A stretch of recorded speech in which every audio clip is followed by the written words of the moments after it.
For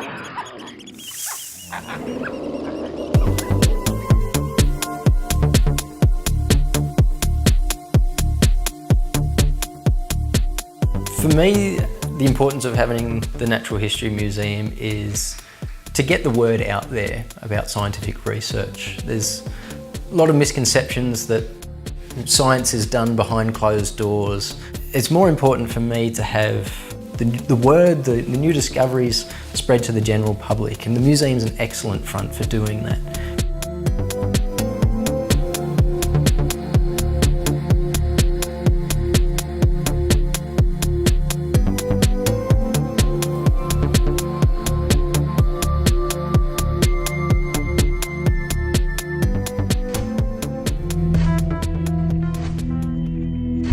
I'd like to introduce you to Lightning Claw here at the Natural History Museum at UNE.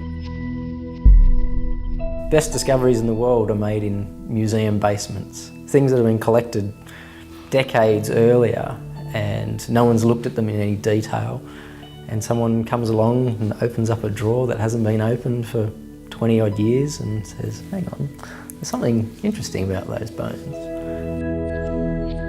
Lightning Claw was actually discovered by a couple of opal miners in Lightning Ridge, Rob and Debbie Brogan, who donated it to the Australian Opal Centre. This was incredibly fortuitous, as it's the only place in the world dedicated to preserving these opalised fossils.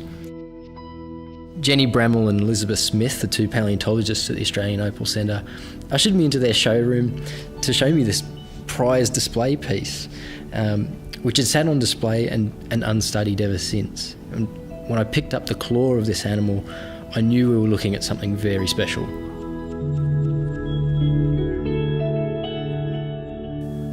We were able to take medical CAT scans of original bones and make three-dimensional digital models of them. So they could be manipulated and changed to match with the skeleton that we wanted to build. So each individual bone would have been changed in some way, especially on the length of the tail, where the bones gradually get longer and shallower.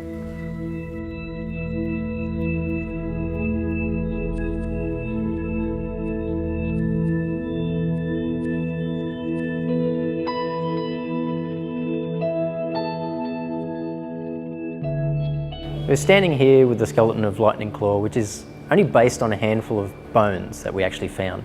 And I'll show you those bones now. We start here with this foot bone called a metatarsal.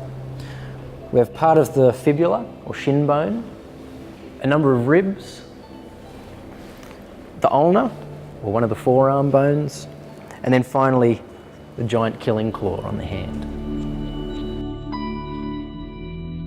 The skull, on the other hand, is quite delicately built. It has these thin, narrow jaws with only small teeth. So the skull overall was probably better suited to taking bites out of its prey rather than killing.